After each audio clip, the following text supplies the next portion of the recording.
ছেলে মেয়ের মা হায় ফইরা গো, ডাকলি না মাওলা রে,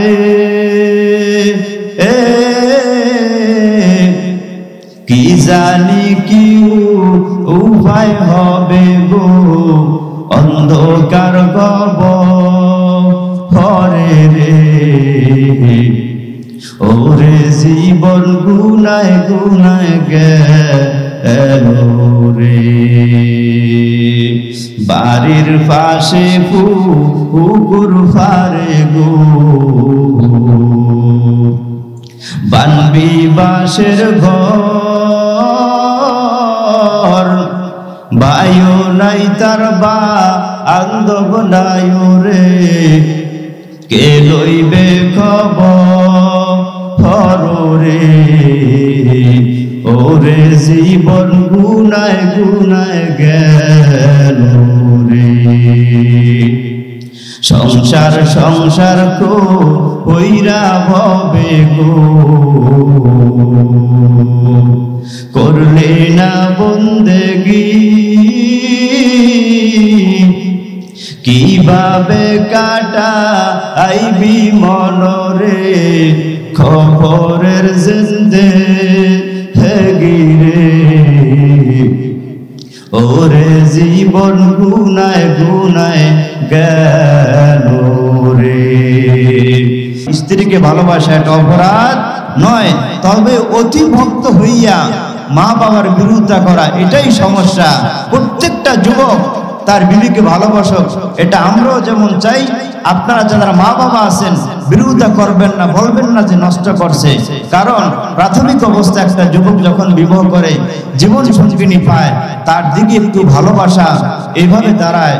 ও বাবাজি, আপনি যখন বিবাহ করেছেন যৌবন ছিলেন, আপনি সেখান থেকে একটু সেই দিকে তাকিয়ে দেখেন তো, বর্তমানে যুবকরা যদি বিবিকে একটু ভালোবাসে, কয় খাইছে আমার ছেলেটাকে মনে নষ্ট করে ফেলছে, আমার ছেলেটার জীবনটা নষ্ট করে ফেলছে, এগুলো কেন বলেন? দেখা যায় মেয়েটা নষ্ট করে না। যখন আপনি বারবার ঘরের শাশুড়ি আম্মাজান বাজে কথা বলেন, তখন মেয়ে কান্নাকাটি করে, কিরে আমি নষ্টের মধ্যেও যাইলাম না, কিছুই জানলাম না, ব্যাপারটা বুঝলাম না, তাদের ছেলে কামাই করে তাদের হাতে টাকা দেয়, আমি নষ্ট করতেছি। একটা সময় দেখা যায় আপনার এই বাজে কথা বলার কারণে শেষ পর্যন্ত সে তার স্বামীকে তার পক্ষে আনতে বাধ্য হয়। সুতরাং বলছি মুসলমানদেরকে, আম্মাজানদেরকে, আপনাদের পায়ে হাত রেখে বলি, আম্মাজানরা ঘরের মধ্যে অরাজকতা সৃষ্টি করবেন না। অধিকাংশ জায়গায় সেদিন এক যুবক বলে, হুজুর আমি তো আমার আম্মাকে অনেক ভালোবাসি, আমার বিবিকে তেমন একটা পাত্তাই দেই না, আলেমদের বয়ান শুনি। তা আমি বলছি যে কোন আলেম বলছে বিবিকে পাত্তা না দেওয়ার জন্য, বিবিকে নির্যাতন করার জন্য? কোনো আলেম বলে না। মা বাবাকে এত ভালোবাসি, টাকাগুলো কামাই করে আমার মায়ের হাতে দিই, বাবার হাতে দেই।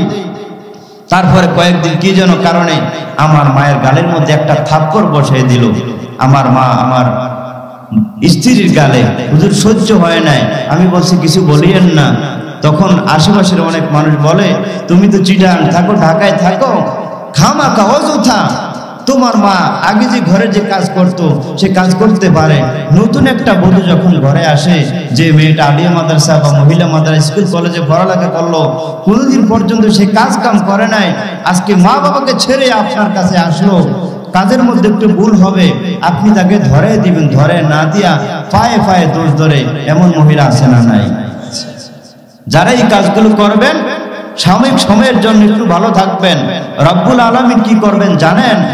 যে ছেলের জন্য বেশি ভালোবাসা বিবিকে, ঘরের পুত্রবধূকে আলাদা করতে চেয়েছিলেন, একটা সময় দেখবেন ছেলে এবং ছেলের বউর মধ্যে আল্লাহ পাক ভালোবাসা এমন ভাবে মহব্বত ঢুকিয়ে দিবেন, তাদেরকে আপনি নষ্ট করে ফিরে দিতে পারবেন না। একটা সময় আপনার মতো মা বাবাকে তারা ফেলে অন্য জায়গায় চলে যাবে, এটা আল্লাহরই সিদ্ধান্ত। কারণ যৌতুকের নামে নাফাক যারা খায়, আমার মালিক বরদাস্ত করবেন না। আল্লাহর পক্ষ থেকে আপনাদের উপরে গজব চাপিয়ে দিবেন যারা এই কাজগুলো করেন। যারাই ছেলের গার্ডিয়ান আছেন, মেয়ের গার্ডিয়ান আছেন, এই কাজগুলো করবেন না। যৌতুকের নামে কোনো নাফাক মামলা আর মামলার হামলা আমরা আমার বেআইনের উপর করব না। আল্লাহ পাক আমাদের কথাগুলো পরিপূর্ণভাবে আমল করার তৌফিক দান করেন। প্রিয় ভাইয়েরা আমার, তাহলে এই অবস্থা থেকে ওয়ার্নিং দিয়া সিরিয়ার বাচ্চা হাবিব বিন মালিক তিনি তার বাড়িতে চলে গেলেন, ঘরের মধ্যে নক করলেন। নক করার পরে যে মেয়েটা কথা বলতে পারে না, ঘরের মধ্যে থেকে দরজা খুলে দিল। সিরিয়ার বাচ্চা তাকে দেখে অপরূপ এমন এক সুন্দরী মেয়ে, আশ্চর্য হয়ে গেল, কিরে ব্যাপারটা। মেয়েটা বাচ্চাকে হাবিব বিন মালিককে পাঞ্জা করে ধরলো, ডাক দিয়া কয় বাবা, আব্বু আব্বু বলে ডাকতেছে। সিরিয়ার বাচ্চা হাবিব বিন মালিক, স্মরণ আছে আপনারা ভুলে গেছেন। হাবিব বিন মালিক ডাক দিয়া বলে, চোখের পানি ফালাইয়া কান্নাকাটি করে, আর ডাক দিয়া বলে, ও মেয়ে, তুমি কে? তুমি আমাকে জড়াইয়া বাবা বলতেছো? এমন একটা মেয়ে যদি আমার থাকতো, কপাল বড় ধন্য হয়ে যাইতো, কপালটা ধন্য হয়ে যাইতো। আমার এই মেয়েটার হাতে আমি রাজত্ব দিয়ে যাইতে পারতাম, আর না হয় মেয়েটাকে ভালো একটা ছেলের কাছে বিবাহ দিয়ে রাজত্বটা ঠিক থাকতো, আমার বংশের ধারাবাহিকতা সুন্দরভাবে ঠিক থাকতো। কিন্তু কপাল বড় খারাপ, এমন একটা অঙ্গহানি মেয়ে আমার মালিক আমার আল্লাহ দান করলেন। আমার মেয়ে বোবা, কথা বলতে পারে না, কথা বলতে পারে না। মেয়েরে তুমি আমাকে ছেড়ে দাও। ও বারবার বলতেছে, বাবা আমি তো তোমার সেই মেয়ে। বাচ্চা ঘরের মধ্যে তন্ন তন্ন করে রাজমহলের সব জায়গায় খুঁজলেন, তাকে দেখে অঙ্গহানি মেয়েটা নাই। যেই রুমের মধ্যে কামরায় ছিল সেখানে যাইও দেখে নাই। বিবিকে ডাক দিয়া বলে, বিবি আমার সেই অঙ্গহানি মেয়েটা কোথায়? বলে, ও স্বামী আমার, আধা ঘন্টার উপর হয়ে গেল এই মেয়েটা আমাকে আম্মু আম্মু বলে ডাকে, আমার আগের সেই অঙ্গহানি মেয়েটাকে আমি ঘরের মধ্যে দেখি না। এবার ডাক দিয়ে বলে, আম্মা জান, ও বাবা, আমি তো তোমার সেই অঙ্গহানি মেয়ে। ডাক দিয়ে বলে, বাবা তোমার কি ভাবে এই পরিবর্তন? বয়ে আধা ঘন্টা 1 ঘন্টা আগে আমি ঘুমের মধ্যে ছিলাম, ঘুমের মধ্যে আমি তাকাইয়া দেখি রে বাবা, আমার সামনে এত সুন্দর চেহারাওয়ালা মানুষ, চেহারার মধ্যে অনেক সুন্দর দাড়ি আছে, মাথার মধ্যে একটা পাগড়ি আছে, গায়ের মধ্যে মুসলমানের বাচ্চারা যেই জামা পরে এমন একটা পাঞ্জাবি গায়ের মধ্যে আছে। উনি আমার কাছে চলে আসলেন। উনি যখন আমার কাছে চলে আসলেন, আমার চেহারার দিকে তাকাইলেন। আমি স্বপ্নের মধ্যেই তাকাইয়া দেখি আমার কথা বলার যোগ্যতা হয়ে গেছে। উনি আমার দিকে তাকাইলেন, আমার অঙ্গ প্রত্যঙ্গ গুলো ভালো হয়ে গেছে। এর নবীর উম্মতের দল, ও দৌলত খান এলাকার সৈয়দপুরের মুসলমান যুবক, ওই নবী আমার মদিনায় শুয়ে এখন উম্মতের জন্য কান্নাকাটি করেন। রহমাতুল লিল আলামিনের জন্য সারা দুনিয়ার বেঈমানরা নয়, মুশরিক বেঈমানরা পাগল। বড়ই দুঃখের বিষয় হইল, মুসলমানের নবীকে বাংলার জমিনের যুবকরা গ্রহণ করতে চায় না, নবীজির আদর্শ মুসলমানের বাচ্চারা মানতে চায় না। মেয়ে ডাক দিয়া কয়, বাবা, চেহারার দিকে তাকাইয়া আমার অনুভব হইল মুসলমানদের আল্লাহ, আসমান জমিনের মালিক আল্লাহ, আসমানের নিচে জমিনের উপরে এই লোকটার মতো এত সুন্দর মানুষ মনে হয় আর দুনিয়াতে কাউকে আল্লাহ বানাই নাই। বাচ্চা ডাক দিয়া কয়, মেয়ে আমার, উনি আর কেউ না, উনি আমার নির্যাতিত পয়গম্বর, দো জাহানের বাদশা মুহাম্মদুর রাসূলুল্লাহ। জবান করে পড়েন সাল্লাল্লাহু আলাইহি ওয়াসাল্লাম। মেয়ে ডাক দিয়া কয়, বাবা, তিনি আমাকে স্বপ্নের মধ্যে কালেমা পড়ে মুসলমান বানিয়ে দিয়ে গেলেন। অতএব সেই নবীর আদর্শ গ্রহণ মুসলমানের করার দরকার আছে না নাই? ইহুদি খ্রিস্টানের আদর্শ গ্রহণ করে কোনো লাভ নাই। রহমাতুল লিল আলামিনের আদর্শ যদি গ্রহণ করতে পারেন, তাহলে আপনার আমার জীবন ধন্য। আরে মিয়া, নবী আমার কেমন দামি নবী! একটা কথা বলবো, মুজিজার কথা বলবো। নবী আমার একটা কিতাব আছে, মুজিজাতুন নবী আলাইহিস সালাম। শতে শতে সমস্ত নবীকে আমার আল্লাহ যে মুজিজা দিলেন, শুধুমাত্র আপনার আমার পয়গম্বরকে আল্লাহ প্রায় 4000 মুজিজা দান করলেন। সুবহানাল্লাহ বলবেন না? একটা মানুষের কাছ থেকে আবু জাহেল অনেক টাকাগুলো নিয়ে টাকাগুলো আর দেয় না, ঘুরাইতেছে। তো অনেক মানুষকে সে ধরলো, ভাই এই উনি এমন একজন মানুষ, তিনি আমার কি টাকাগুলো নিয়ে এখন আর দেয় না। সমাজের কিছু মানুষ আছে দেখবেন, হাওলার টাকা খোঁজে, ভাই টাকাগুলো দেয়, এমন ভাবে বলে আপনার পকেট থেকে আপনি যদি টাকা নাও থাকে হাওলাত করে মানুষকে এই না টাকাগুলো দেয়, মনে হচ্ছে লোকটা খুব বিপদে আছে, এমন ভাবে তিনি বলতেছেন মনে 4-5 দিন পরে দিয়ে দেবে, তারিখ দিলেও 1 মাস পরে দেয়া হবে। যাই হোক, আবু জাহেল টাকাগুলো নিয়ে টাকাগুলো দেয় না। একদিন চলে আসছে আবু জাহেল, আপনার সে ঘরের ভিতরে ঢুকলো, ইতিমধ্যে পাওনাদার লোকটাও আসলো। আয়েশা একজন কাফের ইহুদিকে বলতেছে, ভাই এই আবু জাহেল আমার থেকে টাকা নিয়ে টাকাগুলো দেয় না, টাকাগুলো পাওয়ার উপায় কি? তখনই আপনার আমার নবী দেখে রাস্তার মধ্যে, ওরা ডাক দিয়ে ওই যে দেখো লোকটা মুহাম্মদ। বলে হ্যাঁ। আবু জাহেলের সাথে মুহাম্মদের সাথে সম্পর্ক খুব ভালো। কি বলে, নবীর সাথে সম্পর্ক আবু জাহেলের ভালো না খারাপ? তাহলে এই কথা কেন বলছে? ইহুদি খ্রিস্টান কাফেরদের চিন্তা হলো মুহাম্মদ যখনই আবু জাহেলের ঘরে যাবে, আবু জাহেল মুহাম্মদের উপরে হামলা করবে, আর তারা মাঝে দিয়া হাতি তুলে দিবে। কি করবে? হাতি তুলে দিবে। উদ্দেশ্য ভালো না খারাপ? মুহাম্মদের সাথে আর আবু জাহেলের সাথে সম্পর্ক আসলে কি ভালো? তারা এই কথা বলে, সেখানে দাঁড়িয়ে আছে, নবীর সামনে চলে গেছে, ডাক দিয়ে বলতেছে, আপনি নাকি একজন ইনসাফওয়ালা মানুষ, সুতরাং আবু জাহেল আমার থেকে কিছু টাকা নিছে, টাকাগুলো সে এখন দেয় না। তো কই সত্যি নাকি? বলে হ্যাঁ। বাচ্চা চলো আমার সাথে। কাফেররা অনেক মানুষকে দাওয়াত দিয়ে আনলো যে আজকে এখানে একটা খেলা হবে। কি হবে? আমাদের তাহেরি আঙ্কেল মাঝে মাঝে বলে না খেলা হবে। ভাইয়েরা আমার, এরা গোপনে আত্মগোপন করলো যে আজকে বিশাল একটা মায়ের পিঠ হবে। চিন্তা করছেন কত বড় মুনাফিক। গোপনে যারা বিভিন্ন জায়গায় লুকিয়া আজকে মুহাম্মদ প্লাস আবু জাহেল কঠিন একটা মায়ের হবে, আমরা এখান থেকে দেখে উপলব্ধি করব। দেখেন, যখন আমার নবী আবু জাহেলের বাড়ির সামনে চলে গেছে, আবু জাহেলের ঘরের উপরে এভাবে নবী আমার হাতটা লাগাইছেন, আর ডাক দিয়ে বলছেন, চাচা বাড়িতে আসেননিও? কিতাবের ভিতরে আছে ওই সময় আবু জাহেল খানা খাইতে বসছিল। কি খাইতে বসছিল? খানা খাইতে বসছিল। যখনই আমার নবী কথা বলছেন, আবু জাহেল খানা ধুয়ে দাঁড়াই গেলেন, হাত ধুয়া দৌড় দিয়ে চলে আসলেন। আবু জাহেলের বিবি ডাক দিয়া, আপনি এমন ভাবে দৌড় দিলেন, কারে ব্যাপারটা বুঝবা না তুমি? বিপদ আমার, আমি বুঝি, যার বিপদ সেই বুঝে। দেখবেন যারা গুনাহগার, এদের মনে যখন জাহান্নামের ভয় আসে, খুব কান্নাকারি আসে, চোখের পানি অদন্তে চলে আসে, যদি আল্লাহ হেদায়েত দান করেন। আবু জাহেল দৌড়ে চলে আসছে, আসার পরে ডাক দিয়ে, চাচা এই যে লোকটা আপনার কাছে কিছু টাকা পাবে, আপনি বলে টাকাগুলো দেন না, ব্যাপারটা কি? চাচা দেন না, টাকাগুলো থাকলে দিয়ে দেন।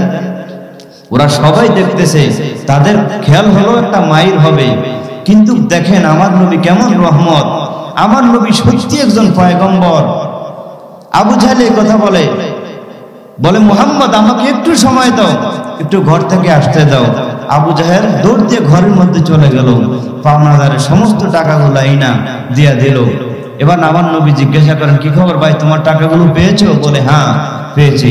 বলে আচ্ছা ঠিক আছে যাও, চাচা বিদায়, এখান থেকে আমি যাই।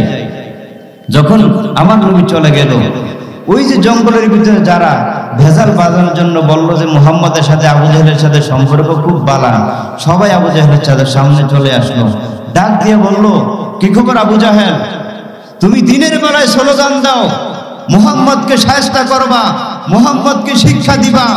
আজকে আমরা গোপনে তোমার সব পাটপাড়ি সিটারি দেখেছি, সুতরাং বোঝা হয়ে গেল তুমি এবং মুহাম্মদ ভিতরে ভিতরে মিল আসো, কিন্তু একটা ভেজাল আমাদের মাধ্যমে তুমি কেন লাগিয়ে রাখছো? আজকে উচিত জবাব তোমরা দিব। আগামী দিন থেকে তোমার বিরুদ্ধে মক্কায় আন্দোলন হবে, তোমার নেতৃত্ব আমরা মানব না। মক্কার অলিতে গলিতে খবরটা পৌঁছাইয়া দিব যে মুহাম্মদের সাথে আবু জাহেল গোপনে গোপনে হাত মিলায়, আর দিনের বেলায় মুহাম্মদের তেলাওয়াত বন্ধ করব, মুসলমানদেরকে মারব। জোরে বলেন কথা ঠিক কিনা?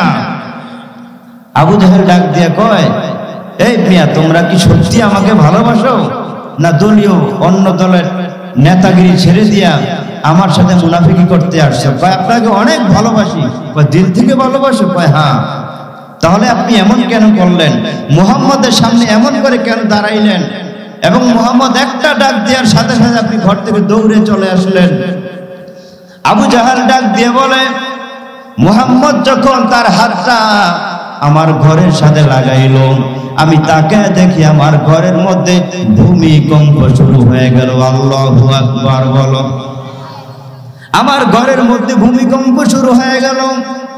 আমি যখন মুহাম্মদের সামনে দাঁড়াইলাম, পাওনাদারকে আমার সামনে নিয়ে আসলো। ইতিমধ্যে আমি তাকে দেখি মুহাম্মদের এই যে দুই ঘাড়ের উপর দুইটা অজগর সাপ এইভাবে হা করে আছে, জিহ্বাগুলো নাড়ায়। শুধুমাত্র আমি সাপগুলো দেখি আমাকে ডাক দিয়ে বলে, আবু জাহিল্লা, টাকাগুলো দিবি না আমাদের পেটের মধ্যে? আমি সুবহানাল্লাহ বলবেন না? টাকাগুলো দিবি না আমাদের পেটের মধ্যে আসবি?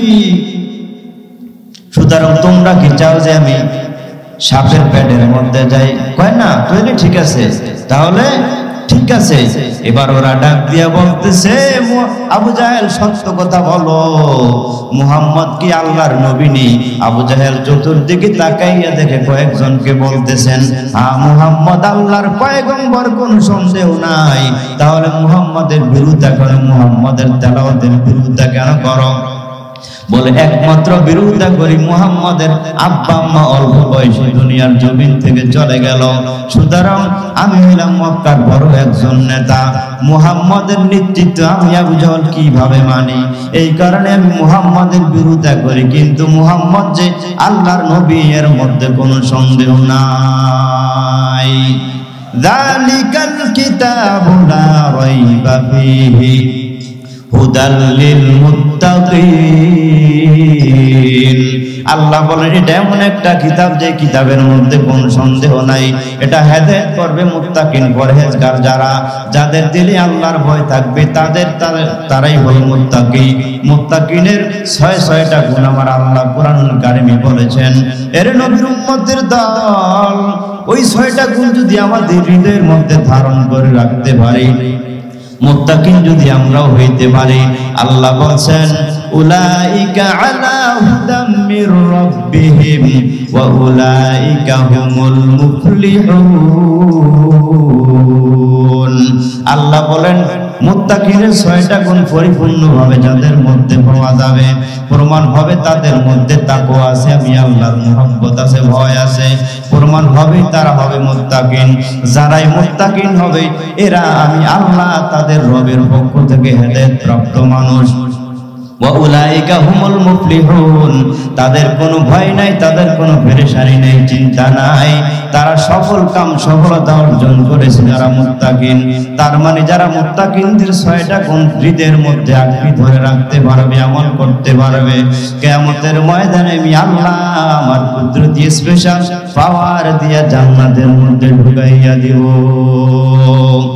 বেহেশতে আযা কে আজারে নবাসদ, কাছে রাবা কাছে কারে নবাসদ। জান্নাতে যাইতে চান? সবাই জান্নাতে যাইতে চান? কোরআনের উপর আমল করা লাগবে কিনা? 5 ওয়াক্ত নামাজগুলো আদায় করা লাগবে। ভাইয়ের আমার, যে সেটা বলে মজা লাগে, দেখছেন পঞ্চগড়ে গেলাম, কিছু কিছু যুবক আমার কাছে এসে, হুজুর বয়ানটা অনেক ভালো লাগলো, কণ্ঠটা অনেক ভালো। কয়েকদিন আগে বোরহানুদ্দিন হাসান নগরে আসলাম, আলিয়া মাদ্রাসার একজন সহসভাগ রাখলো, বলল, হুজুর ওলামায়ে কওমের একটাই গুণ, ওদের তেলাওয়াত এত মজার, দুনিয়ার অন্যান্য কোন ধর্মের আলেমদের তেলাওয়াত এত মজা লাগে না। কয়েকদিন যেখানে যে পটুয়াখালীতে গেলাম, হুজুর বয়ান অনেক ভালো লাগে, প্রশংসা করে। আমি ডাক দিয়ে বললাম, যুবক, আমার প্রশংসা করে কোনো লাভ নাই, লাভ নাই। যিনি আমার কণ্ঠ দান করলেন, যিনি আমাকে যোগ্যতা দান করলেন, প্রমাণ হব তিনি একমাত্র আমার মালিক আল্লাহ। অতএব আমার কোনো প্রশংসা করে লাভ নাই, সব প্রশংসার মালিক একমাত্র আমার আল্লাহ। কুল ইন্না সলাতি ওয়া নুসুকি ওয়া মাহইয়ায়া ওয়া মামাতি লিল্লাহ ওয়া মামাতি লিল্লাহি রাব্বিল আলামিন। জোরে বলেন আল্লাহু আকবার। আল্লাহ বলেন, ও পয়গম্বর, আপনার উম্মতদেরকে আপনি জানায়া দেন, কুল ইন্না সলাতি, অবশ্যই আমার নামাজ, অবশ্যই আমার বেঁচে থাকা, আমার মরে যাওয়া, আমার রোজা রাখা, আমার বয়ান করা, আমাদের বয়ান শোনা, বয়ান করা, তেলাওয়াত করা, সব একমাত্র হবে মুসলমান কার জন্য? আল্লাহর জন্য হবে। সব হবে কার জন্য? আল্লাহর জন্য। রাঁধুনির রান্না যদি ভালো হয় প্রশংসা করে, আরে প্রশংসা তো হবে তার। পাইলট যদি সুন্দরভাবে বিমানটা চালাইতে পারে প্রশংসা করে, বাইরে ভাই পাইলটটা সেই রকম, প্রশংসা কেন পাইলটের হবে? হ্যাঁ, প্রশংসা করতে হবে তো। পাইলট ওয়ালাকে যিনি বানিয়েছেন প্রশংসা একমাত্র আল্লাহর হবে। গাড়ি চালকের প্রশংসা করে কোনো লাভ নাই, এটা তো আরেকজনের যোগ্যতা আমার আল্লাহ দিয়েছেন। এর নবীর উম্মতের দল বক্তাদের প্রশংসা করে কোনো লাভ নাই, কারণ সব প্রশংসার মালিক একমাত্র আমার আল্লাহ। আমি যদি অহংকার করি, তাকাব্বুর করি, মানুষকে ছোট মনে করি, অল্প দিনই আমার আল্লাহ যোগ্যতা আমার থেকে ছিনিয়ে নিতে দেরি করবে না। আল্লাহ বলেন, অহংকার আমি আল্লাহর চাদর, ক্ষমতা আমি আল্লাহ মানুষকে দিয়ে থাকি। এই কারণে দেখি ক্ষমতার অপব্যবহার করে আবার কোরআনের উপর আঘাত করেনি, ইসলামের উপর আঘাত করেনি, আলেমদের উপর আঘাত করেনি, আমার নবীর উপর নির্যাতন করেনি। যদি করে না তো ভালো, তো ভালো, সে আবার থাকবে ক্ষমতায়, কোনো সন্দেহ নাই, সমস্যা নাই। অতিরঞ্জিত হয়ে গেলে আল্লাহ বলেন, অহংকার করলে, দেমাগ দেখালে আমি আল্লাহ মানুষের ক্ষমতা অল্প দিনের মধ্যে ছিনিয়ে নিব। ঠিক কিনা বলো মুসলমান? এরে নবীর উম্মতের দল, এরে বীরত্ব বাবাজি, এই ময়দানে এমন মানুষ আছেন, অনেকের মাও নাই, অনেকের বাবা নাই, অন্ধকার কবরের মধ্যে আছে। কয়েকদিন আগে আমারই মসজিদ এলাকার একটা মেয়ে মারা গেল, 3টা মাত্র বাচ্চা, 2 দিন না 3 দিনের একটা ছোট মাসুম বাচ্চা হলো। বাচ্চাটা দুনিয়াতে বেঁচে আছে, বাচ্চার মা দুনিয়ার জমিন থেকে চলে গেল। মেজো যে মেয়েটা আছে, শীতের রাত, কুয়াশা একেবারে পৌষ মাসের পরিপূর্ণ রাত্র, মেয়েটাকে গোসল করাইয়া মসজিদের খাটের উপর যখন রাখলো, সন্ধ্যার পরে সারার পরে জানাজার নামাজ আমরা পড়ব। ছোট্ট মেয়েটা ডাক দিয়ে বলে, মাগো, ওদিন তুমি আমার সাথে কথা বলো, কিন্তু আজকে তুমি আমার সাথে কেন কথা বলো না? ও গো মা, তুমি আমার সাথে কেন কথা বলো না গো মা? দুনিয়াতে কত মানুষকে আম্মা বলে, আমি মা বলে ডাকলাম, কোন মাকে মা বলে ডাকলে কলিজা ঠান্ডা হয় না। ও মা, তুমি কেন আমার সাথে কথা বলো না? অবুঝ একটা বাচ্চা, মাত্র 4 বছরের একটা বাচ্চা, কি আর বুঝবে? বাচ্চা চোখের পানি ফালাইয়া কান্নাকাটি করে, আর মাকে বলে, আত্মীয় স্বজনকে ডাক দিয়ে বলে, ও নানু গো, আমার আম্মুকে কেন শীতের মধ্যে যে এখানে রাখছো?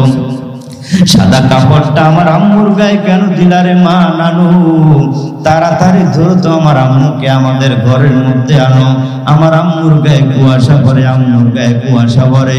এই ঘটনাগুলো যখন মানুষের সামনে বলা হলো, একেবারে অনেক যুবকরা চোখের পানি ধরে রাখতে পারে নাই। কয়দিন আর বাঁচবি রে যুবক? মায়ের সাথে বেয়াদবি করিস না রে ভাই। এই ময়দানের মধ্যে অনেক বৃদ্ধ বাবাজিদের চোখে পানি, কে যেন মা হারাইয়া মায়ের কথা স্মরণ হয়ে গেল। এমন একটা জায়গায় মায়ের কবর, বাবার কবর, অনেকের মা বাবার কবর নদীতে ভেঙ্গে চুরমার হয়ে গেল। কি অবস্থায় আছে আমার আব্বা জান, আমার আম্মা জান, কারো কোনো খবর নাই। ও নবীর উম্মত, ও নবীর উম্মত, মা বেঁচে আছে, মায়ের সাথে ভালো আচরণ করো, মায়ের সেবা করো, মায়ের সাথে বেয়াদবি করিও না রে যুবক। মায়ের সেবা করো, খেদমত করো। বাংলার জমিনের তাজা ঘটনা, এক যুবক যখন বিবাহ করলো, বিবির কথা শুনে, মা বাবার কথা বলে শুনে না, যুবকের মা বাবা দুনিয়ার জমিনে বেঁচে নাই। একটা পর্যায়ে বিবি যা বলে তাই শোনে, এটাও কিয়ামতের আলামত। নবী আমার বলছেন, এই হাদিসটার মধ্যে কিয়ামতের 16 থেকে 17টা আলামত আছে।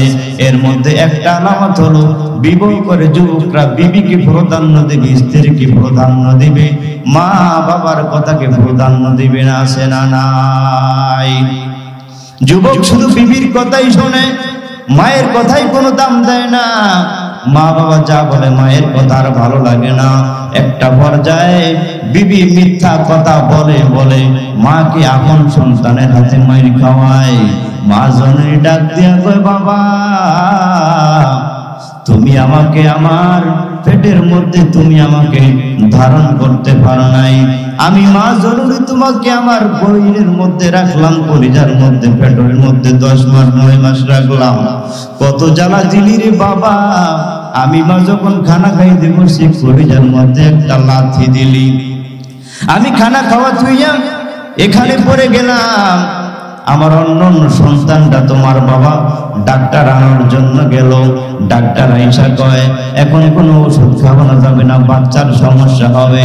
আমি মা রাত্রিতে ঘুমাইতে পারি নাই রে সন্তান, একমাত্র তোমাকে পেটের মধ্যে ধারণ করার কারণে আজকে যদি তোমার বিয়াপন হইয়া গেল, আমি মা তোমার পর হয়ে গেলাম।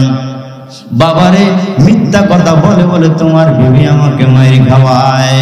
এর যুবক আল্লাহর গোলাম, ও যুবক মা বাবার খেদমত করো, মা বাবার সেবা করো, মায়ের সাথে জোর গলায় কথা বলিও না রে যুবক, বাবার সাথে বেয়াদবি করিও না রে যুবক।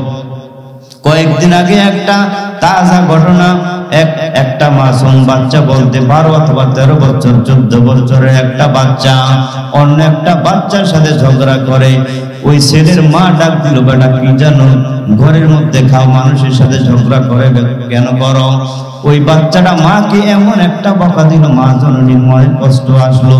মা ডাক দিয়া কয়, তোর এই ভালো ভালো না, আল্লাহ বরদাস্ত করবে না, তোর উপরে গজব আসবে। এই কথা বলার সাথে সাথে ওই সন্তানের আপনার এই যে হাতটা একেবারে বাঁকা হয়ে গেল, সহ্য করতে পারে না। আমি শুনে আশ্চর্য হয়ে গেলাম। ওই ছেলেটা ডাক্তারের কাছে নেওয়া হলো, ডাক্তার বলে আমরা সাময়িক ওষুধ দিয়ে দিচ্ছি, এটা মনে হবে না, অন্য চেষ্টা করতে হবে। যেই রাত্রটা মাত্র 13 বছর 14 বছর একটা মাসুম গুনাহ কোনো করতে পারে নাই, মায়ের সাথে বেয়াদবি করলো, সামনাসামনি আল্লাহ ফল দিয়া দিল। আল্লাহ জানে দে ও দুনিয়ার সন্তান, মায়ের সাথে উঁচু গলায় কথা বলা যায় না, বাবার সাথে বেয়াদবি করা যায় না, আল্লাহ বরদাস্ত করেন না। 3 জনের দোয়া আল্লাহ ফিরিয়ে দেন না। এর মধ্যে একটা দোয়া হইল, মা বাবা দোয়া করলেও কবুল, বদদোয়া করলেও কবুল। বাচ্চাটাই স্বপ্নের মধ্যে দেখে তোমার মা জননীর কাছে তুমি যাইবা, যাইয়া বলবা, মা গো আমার হাতটাকে একটা টান মারেন, ফু দিয়া দেন, তুমি তোমার মায়ের পায়ের মধ্যে জড়ায়া ধরবা। এর নবীর উম্মতের দল সকাল যখন হয়ে গেল, ওই বাচ্চাটা এখনো পর্যন্ত হাতটা এমনি বাঁকা টেনে কেউ সোজা করতে পারে না। বাচ্চার হাতটাকে যখন টান দেয়, বাচ্চা চিল্লা ভাল্লা করে কান্নাকাটি করে। বাচ্চা সকালবেলায় ঘুমের থেকে মায়ের 2টা পায়ের মধ্যে জড়াইয়া ধইরা রাখ দিয়া কয়, আম্মু গো তোমার সাথে আমি বেয়াদবি করেছি গতকালকে রাত্রে, আমাকে স্বপ্নের মধ্যে দেখানো হলো, তুমি যদি আমারে ক্ষমা করে দাও, আমার হাতটাকে যদি টান দাও, আমার হাতটা ভালো হবে, অন্যথায় আমার হাত ভালো হওয়ার মতো কোনো কায়দা নাই, রাস্তা নাই। ওই ছেলেটার আম্মু যখন, বাচ্চা যখন হাউ হাউ করে কান্নাকাটি করে, হাতের মধ্যে যন্ত্রণা আছে। ওরে নবী উম্মতের দল এবার সন্তানটাকে বলল, বাবা তোমাকে আমি ক্ষমা করে দিলাম। বলে, মা তুমি আমার হাতটাকে এভাবে একটা টান মারো। ঝাঁকি মাইরা অনেক মানুষ সেখানে ছিল, হাতটাকে যখন একটা টান মারলো, আগের মতো হাতটা আমার আল্লাহ সুস্থ করে দেয়। মায়ের দোয়া লও রে যুবক, মায়ের দোয়া লও, মায়ের দোয়া লও রে যুবক, মায়ের দোয়া লও। আরে বিপদে পড়বে না তুমি যখন যেথায় যাও, বিপদে পড়বে না তুমি যখন যেথায় যাও। মায়ের দোয়া লও রে যুবক, মায়ের দোয়া লও। একটি গ্লাস পানির ফলে বাইজিদের কোলে তুলে, একটি গ্লাস পানির ফলে বাইজিদের কোলে তুলে, হাত তুলে মা বলে বাইজিদকে ওলি বানাও, মায়ের দোয়া লও রে যুবক, মায়ের দোয়া লও, মায়ের দোয়া লও রে যুবক, মায়ের দোয়া লও। আর বিপদে পড়বে না তুমি যখন যেথায় যাও, মায়ের দোয়া লও রে যুবক, মায়ের দোয়া লও, মায়ের দোয়া লও রে যুবক, মায়ের দোয়া লও। যা কিছু করছো জীবনে কিছু হয়নি মায়ের দোয়া বিনে, যা কিছু করছো জীবনে কিছু হয়নি মায়ের দোয়া বিনে। ওই মা বাবারই খেদমত করে একটু দোয়া লও, মায়ের দোয়া লও রে যুবক, মায়ের দোয়া লও, মায়ের দোয়া লও রে যুবক, মায়ের দোয়া লও। আর বিপদে পড়বে না তুমি যখন যেথায় যাও, মায়ের দোয়া লও রে যুবক, মায়ের দোয়া লও, মায়ের দোয়া লও রে যুবক, বাবার দোয়া লও। এক ঘরের মধ্যে এক আম্মা জানের চারটা ছেলে, জোরে বলেন কয়টা ছেলে? চারটা ছেলে, চারটাই বিবাহ করেছে। শুধুমাত্র বড় সন্তানটাই মা বাবার খোঁজ খবর নেয়, মা বাবার জন্য হাজার হাজার টাকা পয়সা দেয়। অন্য অন্য ছেলেরা শুধু কামাই করে হাজার হাজার টাকা করে অভাব দেখায়, মা আমার কোনো টাকা নাই, বউ আমাদের কোনো টাকা নাই। কিন্তু বড় সন্তান স্বার্থ নাই, স্বার্থ নাই। বিবিও ঘরের মধ্যে বলে, ও স্বামী আমার তুমি টাকাগুলো ব্যয় করো, তোমার অন্যান্য ভাইরা তো মা বাবার জন্য টাকা পয়সা দেয় না, এমন কেনটা করো, আমাদের কি কোনো ভবিষ্যৎ নাই? আপনার কয়েকটা সন্তান আছে, সন্তানের জন্য কি চিন্তা নাই? যুবক বিবির কথায় পাত্তা দেয় না। এবার ডাক দিয়ে বলে আম্মা, ডাক দিয়ে বলে বাবা, অন্য আমার সন্তানরা আমাকে টাকা দেয় না, কোনো দুঃখ নাই। তারা মিথ্যা কথা বলে, তাদের অর্জিত টাকাগুলো অনেক আছে আমি জানি, কিন্তু বাবা হৃদয়ের গভীর থেকে, কলিজা থেকে আমি মাত্র বড় সন্তানের জন্য দোয়া করি, আল্লাহ দুনিয়ার জমিনে তোমাকে কোনো জায়গায় ঠেকাবেন না, ঠকাবেন না। দুনিয়াতে আল্লাহ তোমাকে কোনো মুসিবতে রাখবেন না। একটা সময় দেখা গেল মা বাবা দুনিয়ার জমিন থেকে চলে গেল, ওরা মা বাবাকে মানুষের আত্মীয় স্বজনের পরামর্শে মার জন্য টাকা দিল না, বাবার জন্য দিল না, কিন্তু মা বাবা জীবিত থাকতে বড় সন্তানের এমন জন্য দোয়া করে গেলেন। এর যুবক সাময়িক কয়েকদিনের জন্য মা বাবার সাথে বেয়াদবি করে টাকা পয়সা খরচ না করে ভালো থাকতে পারবি। যুবকের আব্বা আম্মা যখন দুনিয়ার জমিনে চলে গেল, জমিন থেকে চলে গেল, ওই যে মা বাবা দোয়া করে গেল, কয়েক বছর পর তাকে দেখা গেল তিনটা সন্তানের যেই পরিমাণ সম্পদ আছে, মা বাবার দোয়ার কারণে আল্লাহ বড় সন্তানকে চৌডবল সম্পদ দিয়া দিল। তাহলে মা বাবার দোয়া কবুল হয় কি হয় না? মা যদি দোয়া করে এটাও কবুল, বদদোয়া করলেও কবুল, কারণ আসমান জমিনের মালিক সহ্য করতে পারেন না।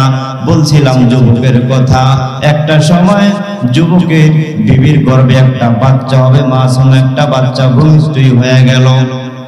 যুবক শুধু আপন জন্মদাতা গর্ভধারী মায়ের উপর নির্যাতন করে। স্মরণ আসেনি আপনাদের? এর নবীর উম্মতের দল পৌষ মাসের রাত, ওই যুবকের যেই বাচ্চারা ভূমিষ্ঠ দুনিয়াতে হয়েছে, হঠাৎ করে আল্লাহর কুদরতি মহিমা অসুস্থ হয়ে গেল। যুবক কিন্তু কাফন মাকে অন্য ঘরে থাকতে দেয়, নিজের ঘরে থাকতে দেয় না, ঠিক মতো খানাও দেয় না। এই নির্যাতন মায়ের উপরে করে, আল্লাহ কিন্তু এগুলো বরদাস্ত করে না। এর নবীর উম্মতের দল বাচ্চা ভূমিষ্ঠ হয়ে গেলে, যখন অসুস্থ হয়ে গেল, এক রাত, দুই রাত, তিন রাত যুবকের চোখে আমার আল্লাহ ঘুম দেয় না। যুবকের চোখের ঘুম আল্লাহ হারাম করে নিয়েছেন। দিনের বেলায় ঝিমায়। এবার যুবক মনে মনে চিন্তা করে, হায় রে, বিবির কোথায় মায়ের উপর নির্যাতন করলাম, বাবার উপরে নির্যাতন করলাম, মাকে ঠিক মতো টাকাও দেই না, আমি আমার আপন মায়ের উপর নির্যাতন করলাম এই হাতে। ও মালিক, আজকে যদি আমার মৃত্যু হয়, মনে হয় জাহান্নামের আগুনে জ্বলতে হবে। অতএব আর দেরি করা যাবে না, আমার আম্মা জান থেকে ক্ষমা চাইয়ে নিতে হবে। চতুর্থ রাত যুবক ঘরের মধ্যে একটা অস্ত্র নিয়ে মায়ের দরজার সামনে গভীর রাত্রে চলে গেল। এলাকার সবাই এই ঘটনাগুলো জানে। আমার বাংলার জমিনের ঘটনারে যুবক, ওরে নবীর উম্মত, ঘরের মধ্যে নক করলেন। নক করার পরে ঘর থেকে মা তাকে দেখে যুবকের হাতের মধ্যে একটা অস্ত্র দেখা যায়। মা আম্মা জান ডাক দিয়ে বলে, বাবারে, তোমার বিবির সাথে আমি কথা বলি না, মিথ্যা কথা বলে বলে তোমার বিবি প্রতিদিন আমাকে তোমার হাতে মাইর খাওয়ায়। এরে বাবা, আমি তোমার বিবির উপরে আর নির্যাতন করি নাই, আজকে কয়েক মাস হয়ে গেল তোমার বিবির ভয়ে, তোমার ভয় আমি তার সাথে কথাও বলি না। বাবা, আল্লাহর দোহাই লাগে, তুমি আমাকে ক্ষমা করো। যুবক ডাক দিয়ে, আম্মা তুমি দরজা খোলো, দরজা খোলো, দরজা খোলো। যুবকের আম্মা দরজা খুলতে চায় না। একটা পর্যায়ে ধাক্কা দিয়ে যুবক জানালার ফাঁক দিয়ে যখন ঘরের মধ্যে ঢুকে পড়লো, বাঁচর নিয়ে আশ্চর্য হয়ে গেল, শরীরের লোমগুলো দাঁড়ায় গেল, অত্যন্ত ভয় পেয়ে গেল। এবার যুবক হাতের মধ্যে ছুরিটা আম্মা জানের হাতে ডাক দিয়ে কয়, মাগো, ধরো এই ছুরিটা তোমার হাতে নাও, আর তোমার সন্তান, কুলাঙ্গার সন্তান, বেঈমান নাফরমান সন্তানকে এই অস্ত্র দ্বারা কুবাইয়া কুবাইয়া গলা কেটে দুনিয়ার জমিন থেকে হত্যা করে দাও। এবার আম্মা জান ডাক দিয়া, বাবা, কার কাছে গেলি রে বাবা? কোন পীরের কাছে গেলি না হুজুরের কাছে গেলি? ও ডাক দিয়া, আম্মা জান, আমি কোনো আলেমের কাছে যাই নাই, হুজুরের কাছেও যাই নাই।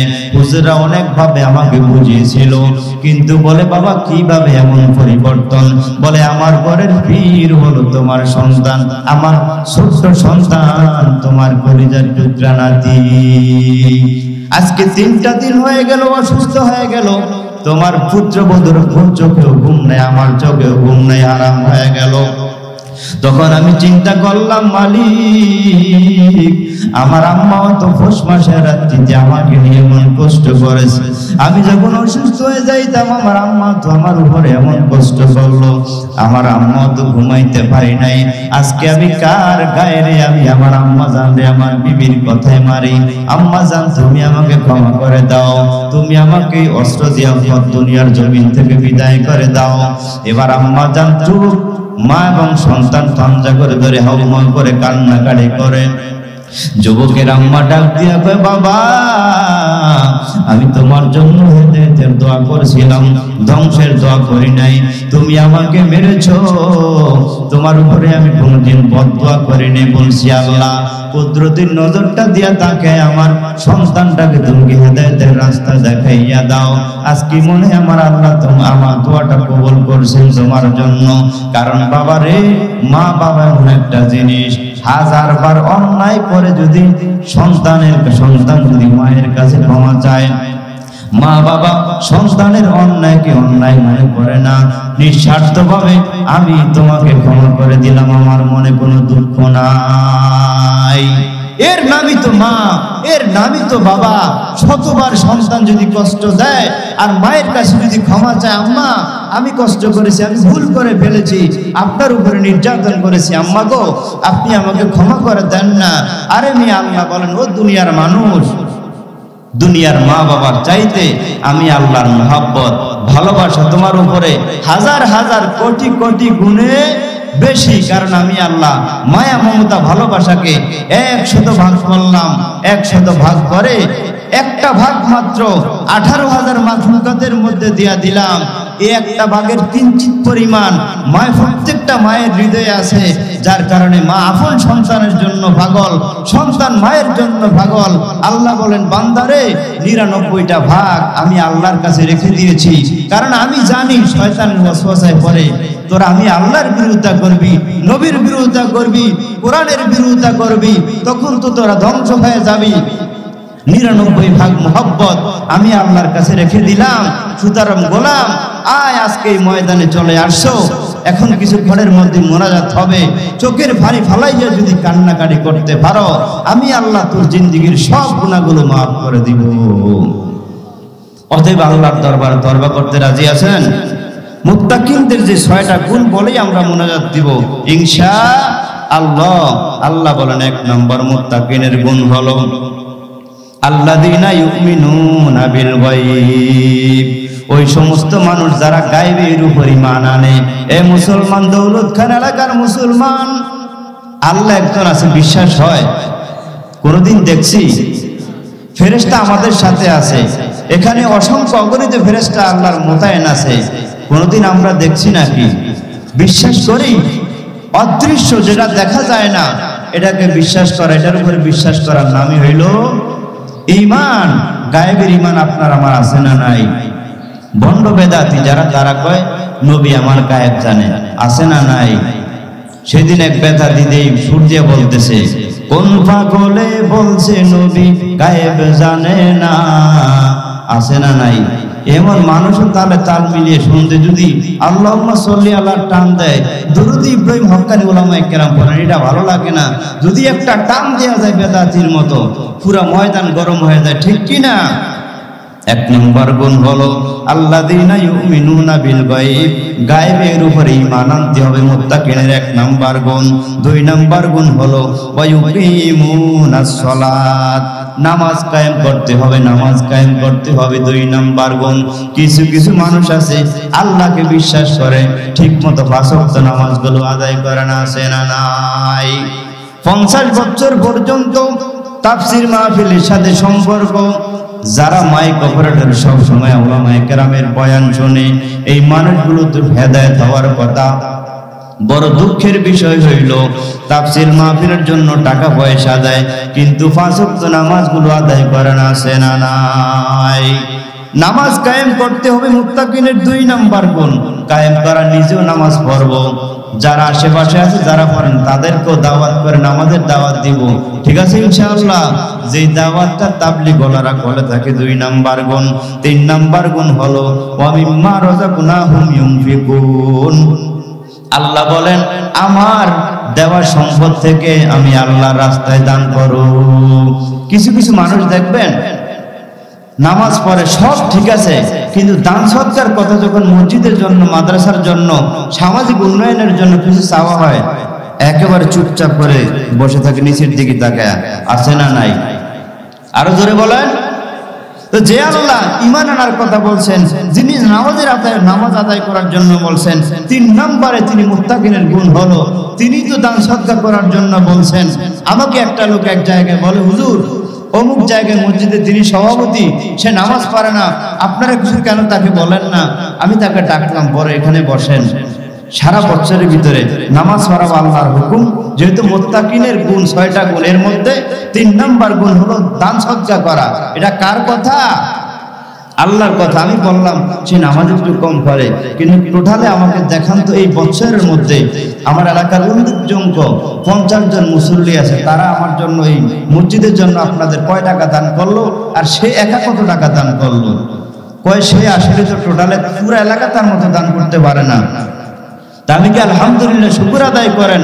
তার দিলের মধ্যে আল্লাহর ভালোবাসা আছে, নবীর ভালোবাসা আছে, যদিও নামাজ একটু কম পড়ে, তারপরে মুত্তাকিনের 1 নম্বর একটা গুণ তো তার মধ্যে আছে, দান সদকা করা। দান যেহেতু করে তার মধ্যে আল্লাহর ভালোবাসা আছে, অবশ্যই তার জন্য দোয়া করেন, সে অবশ্যই ইনশাআল্লাহ আস্তে আস্তে নামাজগুলো আদায় করবে। তাহলে যারা নামাজ পড়েন তাদের বিরুদ্ধে সমালোচনা করে কোনো লাভ নাই। আপনি তার কাছে যান, বলেন ভাই নামাজ কেন পড়েন না, আসেন নামাজটা আদায় করি। দাওয়াত দিতে পারে না, শুধু হুজুরদেরকে বলে দাওয়াত কেন দেন না? আপনি দাওয়াত দেওয়ার হক তার উপরে নাই। তাহলে বলছিলাম 3 নম্বর গুণ হলো আল্লাহর দেওয়া সম্পদ আল্লাহর রাস্তায় দান করতে হবে। 4 নম্বর মুত্তাকিনের গুণ হলো ওয়াল্লাযীনা ইউমিনুনা বিমা উনজিলা ইলাইক, ওই সমস্ত মানুষ যারা ঈমান এনেছে, বিমা উনজিলা ইলাইক, ও নবী আমার আপনার উপরে যে কিতাব আমি অবতীর্ণ করলাম, এই কিতাবের উপর ঈমান আনতে হবে। এটা হলো মুত্তাকিনের 4 নম্বর গুণ। 4 নম্বর 4টা গুণ যদি ঠিক থাকে, আল্লাহ পরে বলেন ওয়াল্লাযী ওয়া মা উনজিলা মিন ক্বাবলিক, আপনার আগে যে সমস্ত কিতাবগুলো ছিল, কিতাব মোট কয়খানা ভাই? 104 খানা। কতখানা? 104 খানা। এর মধ্যে কোরআনুল কারীম যদি বাদ দেন বাকি থাকে কতখানা? 103 খানা। আল্লাহ বলেন আপনার আগে যে সমস্ত কিতাবগুলো আমি আল্লাহ দিলাম ওই কিতাবগুলোর উপরে ঈমান আনতে হবে। এটা হলো মুত্তাকিনদের 5 নাম্বার গুণ। 6 নাম্বার গুণ হলো আল্লাহ বলেন ওয়াবিল আখিরাতি হুম ইউকিনুন, আখিরাতের উপরে বিশ্বাস স্থাপন করতে হবে। পরকালকে বিশ্বাস করেন আপনারা? আরো জোরে বলেন। কবরের মধ্যে আযাব হবে নামাজ না পড়লে, দান সদকা না করলে, যাকাত আদায় না করলে, বিশ্বাস হয়? তাহলে আলহামদুলিল্লাহ বলেন। মুত্তাকিনের 6 নাম্বারে 6টা গুণ যদি আপনার আমার মধ্যে অর্জন থাকে পরিপূর্ণভাবে, আজকে সূরা বাকারা থেকে আমরা মুত্তাকিনের 6টা গুণের উপর আমল করব। একটা হলো অদৃশ্যের উপরে ঈমান আনবো, আল্লাহর উপরে, ফেরেশতাদের উপরে, মালাইকাদের উপরে। 2 নাম্বার হলো নামাজ কায়েম করব, এটা আপনার আমার হাতের মধ্যেই তো আছে। দান সদকা করব, এটাই আপনার আমার হাতের দ্বারা। আপনি অসহায় হন, গরিব হন, বড় লোকদের মতো লক্ষ কোটি টাকা দান সদকা করার দরকার নাই। আপনার সামর্থ্য অনুযায়ী আপনি দান করেন। আমি হুজুর মানুষ দেখে গেছি, আমি কি দান করব না? না। প্রায় জায়গায় যখন কোনো ফকির মিসকিন হাত পাতে, বাসের মধ্যে বিভিন্ন জায়গায় প্রায় জায়গায় দেখি অসহায় মানুষ লাজ লজ্জা ফালাইয়া অসহায়ত্বের কারণে চায়, কেন তাকে ধমক দেন? 5 টাকা 10 টাকা দিলে তো আল্লাহ বরকত দিবে, কমবে না। দান সদকা করবেন, দানের হাত বাড়ায় দিবেন। 3 নাম্বার গুণ। তারপরে কোরআনের উপর ঈমান যেহেতু এনেছেন এবং বাকি 103 খানা কিতাবের উপর ঈমান এনেছেন, আখিরাতের উপরে বিশ্বাস করেন। আমরাই তো মুত্তাকিন, আল্লাহ আমাদের জন্য তো জান্নাতের সুসংবাদ দিয়েছেন। সুবহানাল্লাহ বলবেন না? শুধু দুনিয়ার দুনিয়া, শুধু দুনিয়ার টেনশন, ঠিক কিনা ধরে বলেন? শুধু দুনিয়া, শুধু একেবারে দুনিয়া। এজন্য আমরা কিছুক্ষণের মধ্যে ইনশাআল্লাহ মুনাজাত করব। যে সমস্ত কথাগুলো বলা হয়েছে আল্লাহ পাক যেন সকলকে, আমাদের সকলকে পরিপূর্ণভাবে আমল করার তৌফিক দান করেন।